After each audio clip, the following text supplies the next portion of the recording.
looking. Hey guys, day 2 of Corona Chronicles. We are back. We're not we dead. Survived another day. We haven't coughed yet, so that's how I know we're not dead. See that? See that healthy coughing? 6 feet. Come back. I'm good. So today, day 2, we've been thinking about a lot of stuff, but we're going to talk about consistency. Yes. And what is considered essential in terms of leaving your house for essential things or essential businesses. So for me, topic today that's near and dear to me is consistency, because I'm thinking of all the days that I've had to travel for work. I'm driving to work, or I'm sitting at my desk. My phone is blowing up. Somebody's calling, texting, FaceTiming, Marco Poloing. But now that we're in the house, I'm not getting that same love. So where's the consistency? I get that, we're all in our own respective homes, but, for some people who consider you very special in their life, that communication has dropped off. So I don't, Zoe's had enough. She's done. She's figuring it out. She's done. Yeah. I don't know what consistency looks like for you, how you guys are keeping in touch with your friends and It depends. It can be as personal as you want it to be. I keep in contact with a lot of people that I talk with as much as I can. Back at Monterey, I still text with all the bros that I talk to. Back here, it really all depends on who replies. Like if I post something on my story, they might say something to it. I might start off a conversation that way. But I'm not gonna insert myself where I feel like I'm not needed in that equation. There's a specific group of people where I would spend that time, and then it's off, and then we don't talk until like we communicate with each other again. And there's a group where I wake up and what am I gonna do? And I just happen to talk to them for like almost the whole day. There's specific groups for that. It really depends on the person. In terms of family, especially when you're at home, right? It's a real eye opener, especially because we're quarantined now. Like what you do at home. Right. You could be room to room, either on your phone, on games. A lot of people get really embedded on games. I used to. I was a kid, so of course I was playing games a lot. Conversation might not be as big. So it might not be a big thing for most people. For me, I know I try to keep in contact with as much people as I can because I don't want to be, trapped in my own space in my own home. Right. Yeah. I do keep up with my homies from Long Beach and also here in the Bay Area, right? I hit up, you remember Jose. Oh, yeah. I hit him up about a week ago just because, this whole shelter-in-place thing started up. And I wanted to make sure he was all right because he was on that side of the bay at the time, although we all know now that it's statewide, so everybody's in here. Everybody trapped. Yeah, everybody trapped. Love it. And we had a decent conversation. It wasn't long or anything because I know that he was still working at the time. I was talking to a few other people, and I believe where they were working at the time, because of the shelter-in-place order, they unfortunately had to not go to work, so they weren't making any money, and that sucks, unfortunately. But one thing I do want to talk about is those people that you want to contact, because maybe just out of the kindness of your heart, or just, you want to check up on some people. It might be a homie, it might be a friend, or it might just be somebody that you don't mind talking to. You might not be actual friends, you might be more acquaintances than anything. But what I find funny is that regardless of the relationship you have with this person, is when you genuinely try to, make sure they're all right in a situation like this. Sorry, hon. And shout out Archie. Oh, yeah. He's only here one every blue moon, so enjoy his presence while you can now. He's probably going to run off, but it's okay. Now he's going to mess with the dog. Oh, yeah. Oh, hello. That's a rare occurrence. But yeah. So it's just funny to me how you try to check in on people in times like this, because you just genuinely want to make sure that they're all right. You want to make sure that they're not in an area, especially that's infected with COVID or whatever. And you hit them up and you're like, hey, what's happening with you? You and your family all right? How have you been? What have you been doing? And you don't get a response, and you think, well, yeah, this is a global pandemic, okay, and everybody's just making sure that they're all right, with them and their families and whatnot. And so you think, all right, they might be busy, and you just move on. And then you go to day 2, and they give you the same thing. You text them, or you try to contact them and oh, yeah, sorry. She's scared of everything, so she's kind of on high alert because we live by a train station. Mm-hmm. Yeah. She's PTSD. Oh, goodness. She had a bad childhood. So people just don't respond, is what you're saying. But yeah. It's just, it's odd to me because when you get to these people who don't mind responding to you any other time of the day. Right. But it almost makes it seem like when you make it a point to say, hey, this thing is affecting everybody. I just want to make sure you're all right. So you show genuine concern. Yeah, and then I'm not saying that you can get this reciprocated back because let's be honest, you can be concerned about somebody, or you can be in love with somebody, or you can really genuinely appreciate somebody, and you're not going to get that same energy back. That's just how life is sometimes. Yeah. But I just find it really funny how in a state of doing nothing, you can't take at least 5 seconds to go, oh, I'm doing all right. I'm fine, man. Thanks for that. And you never know. You could be real busy. You could not. Exactly. I'm not going to say I'm eyeing you 24/7, so I can't really say. Like, I feel guilty for that sometimes. Sometimes I let my phone ring because I don't want to answer. I'm sitting there on my bed eating popcorn Cheetos like, I don't want to talk to that dude. It just happens. But it just takes a few seconds. I think the point that we're making in terms of, the situation today, in today's climate, if somebody reaches out to you, it takes a few seconds just to say, hey, I'm good. Yeah. And there are times, I understand, there are times that I don't want to respond. I don't really want to talk by text. I don't want to talk on the phone. But if that person takes the time to reach out to me, and even though I may be in one of my moods, I'll just hit them with a quick 1-2 answer question. And most people that know me know, okay, she's not real. Yeah, it seems like you're brushing them off when you're not. Right. So at least they won't say, you left me on red all day, or you didn't respond. I reached out to you. Because I know there are times outside of just being in the house that if I think about somebody that I haven't talked to in a long time, and I just reach out with a text or a phone call, leave a message, hey, I was thinking about you, wondering if you're doing okay. I was truly, concerned. Yeah, you were actually concerned. Yeah. So just consistency at that level, just reaching out to people. But, for those of us who are in our homes, if you are fortunate enough to be able to stay home, work from home, spend that quality time with your family, it just takes a few seconds to reach out to somebody. I'm not saying you have to reach out to them and call them all day, every day, but just say hi. For those of us who are single, and you are used to those good morning, beautiful text messages and quick phone calls, and hey, you have time to jump on a FaceTime, but you're not getting those right now, reach out to some other people. Reach out to your friends. That just lets me know that your time really wasn't a priority for that person. It was okay for them to monopolize your time when you were otherwise engaged, going to work, in a meeting, sitting at your desk, actually doing something productive, but they figure you're at home, so I won't check up on you. Yeah, you don't have to be all Barry White with it. You can. That's right on. You don't. You really don't. Just a quick hello. But right now, everybody would appreciate, I think, a quick hello. Send an email. I know that's rare. I'm not gonna say send something in the mail because I'm not a big advocate of putting a stamp on. You don't send pigeons anymore? I still do that. You don't have a carrier pigeon? You don't have a pigeon?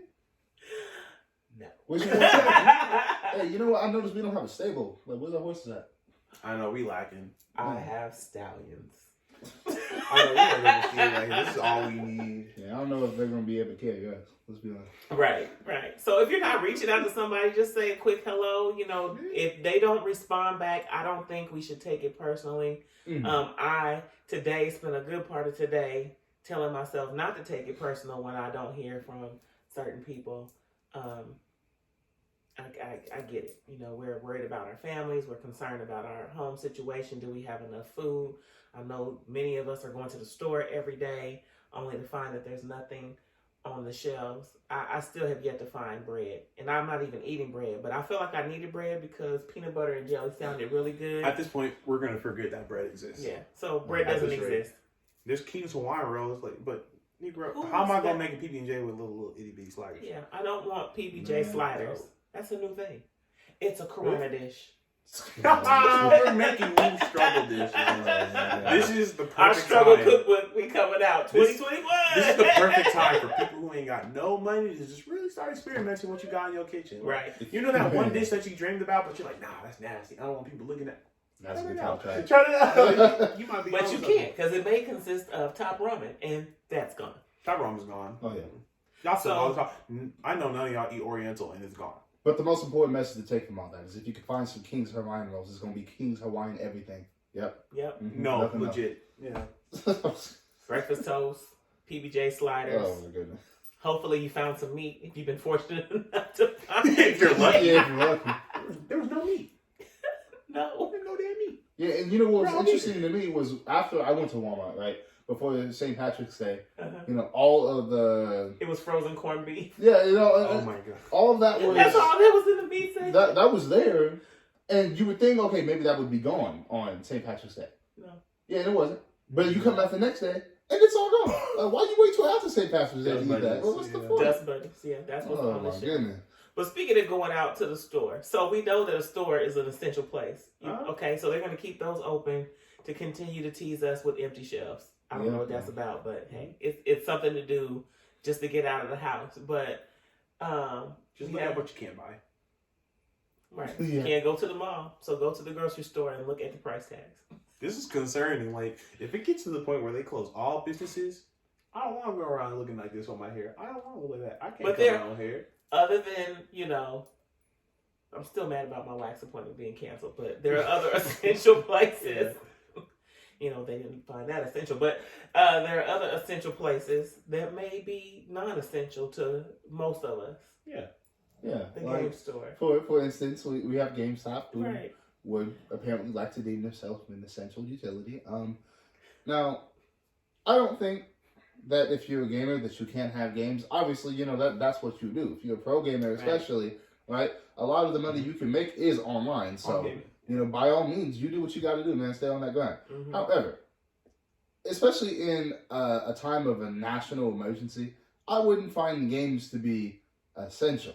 Now, I'm not saying that you can't have them, right? I don't know a friend of mine or a friend of ours or a friend of this family that doesn't own some sort of game system or some sort of game in general. You got to have some kind of antique. Right? But my old Nintendo 64. to call yourself essential, because if you think about it, like in a grocery store, yeah, you're gonna have a bunch of people that are packed against each other. And I know the CDC is like, hey, you know, don't have gatherings or groups of people over 10, and that's why a lot of stores are limiting the amount of people.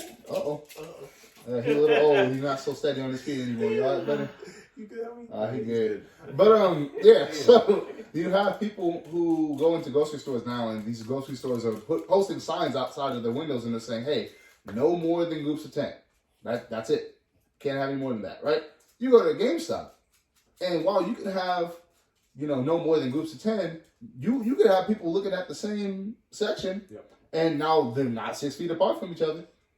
And like I said, it's not like we had any real major cases of coronavirus in our area specifically. But if somebody were to have it, because there are some people who are asymptomatic, so if they don't show any symptoms, and you're in a GameStop, or you're anywhere for that matter, but especially in the GameStop where the space isn't large to begin with. And you're touching a game console. You're touching the same console that they were touching on. You're touching the same game case that they were looking at. Right? And now you pass that along. And now it's just things like that. Like, I understand why people want games at this particular moment, but I wouldn't find that to be essential. And you can't handle being shut down just, you know, temporarily. And don't get me wrong, I get that this is hurting a lot of businesses right now, especially restaurants, because they're not making any revenue. Or small businesses in general, right? They're not getting the usual revenue that they get. And to be fair, you know, not a lot of small businesses get the revenue that they should be making to stay afloat, which sucks in the first place, especially now since most people can't really be out. But still, it's all about safety, right? And if you're trying to say that you're essential, well, then what are you doing other than providing entertainment and I guess a source of income for some people? Because it's not everybody in the world, especially in America. It's not everybody playing games for an income. Plus, you have to be really good to be making some money. You can't just be some average gamer. And you know what? And I'll take that back, because maybe you're a streamer and maybe you make money like that. But yeah, if they keep it open, that's one less petition to worry about. Yeah, exactly. But everything could be sold online. A lot of people buy their games digitally, so it wouldn't really hurt too if they did close that down. I mean, one thing that they would be missing out on is the amount of money they make from electronics they sell or trade in, even though their trade-in values are like booty butt cheap. Right. Oh yeah. For example, like if I wanted to get rid of my Xbox, which I should because it's trash, I Yeah, couldn't be so able to for do that because- Xbox- But they're not delivering. So Yeah, while you you know. can go online and order these things, they don't deem that essential Mhm. for Amazon, for example, to deliver. So you won't You won't get it. get it. So what is the purpose of having that? I don't see the need for that to be open. But And not to rag on GameStop anymore. but no. I just Oh, I just think it's side note. I just think it's really funny how you could be like, yeah. So for these 10 new games that just came out yesterday, I'll give you $4 for trading value. Yeah, That's if they're generous. man, that's Right. yeah, That's if- 250. Yeah, there you go. That's funny to me. Yeah, we but got to get the people who don't have the power of card. You know what I mean? but anyways, yeah, that's all I have to say about that. It's not that you can't have a video game, right? Nobody's saying, nobody's a boomer here. Right. Nobody assumes that video games are ruining the youth and Right. everybody's just into their phones. Well, people are really into their phones, Mhm. but if that's how you want to occupy your time, especially if you have nothing else better to do now, you can go ahead and do that. But Go for essential, it. I beg to differ on that. Right. That's all. No, So do some other things. There's some other healthy things that you could be doing that are essential. Like Yeah, that we mentioned. There's so much stuff. Yeah. Writing.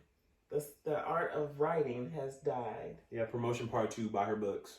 They're really good. Yes. Reading was going to be next on the list. So reading and writing. Yeah. Those things are still sustaining us while we are sequestered to our homes. So, just a couple things to think about. So just to recap what we were talking about, consistency. While you are at home, reach out to somebody. Let them know that you're thinking about them. And hopefully people are reaching out to you and checking on you. And if they do, respond. It's nothing. It might like- hurt some people, but it's worth it. Yeah. Hey, look, man. A quick, hey, how you doing? I'm fine. How about you? Yeah, I'm awesome, man. Right. Thanks for checking out. That's all you need.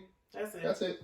Doesn't need anything That's more it. than that. You don't have to be physically present to check up on somebody, a quick little text message. And I know, the older generation is not necessarily into text messaging, so it's okay to pick up the phone as well. Yeah. Leave a voice message Yeah. if the person doesn't pick up the phone. I'm good for that. If I am on conference calls all day and when I have times in between, I just don't want to talk.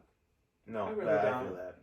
I don't want to talk. So leave me a voicemail. I will listen to my voicemail and I'll hit you back on text message or something like Yeah. that. You don't have to simp. You don't. You don't have to simp. Yeah. Don't. Please don't. Actually, we encourage you not. We're not encouraging Let's simping. not. We're really not. Let's We're encouraging response. Yes. I put it to you this way, man. Everybody's not for everybody. Right. Just move And I along. get that. man. I get that I personally am not for everybody. Yeah, that makes sense. And everybody's not for me. So that's why Y'all I will can't not handle respond. You know, with that. So day 2, Corona Chronicles. We'll be back tomorrow, of course, with more topics. if we're not coughing. If we're not coughing. Hey, We 6 won't feet be. apart. We We won't won't be. Hey, if you even remotely hear somebody coughing, call the CDC. Maybe spray that Lysol on that ass. Right. Yeah. Take no prisoners. Right. No cap. Oh, goodness. Okay. All right, y'all. Thanks for tuning in, you guys. If you have not subscribed to my channel, please subscribe below. We welcome all your comments. We got really good comments on the first video. Mm-hmm. We're just trying to encourage people to do something different other than, alienate themselves from their families in the house, encourage conversation, converse with us, put in your comments. We will respond back. And until tomorrow, peace. We're bored. We got stuff to do. You can do it too. You can. Call now at 1-800. Get that wrong. 1-800-RONA.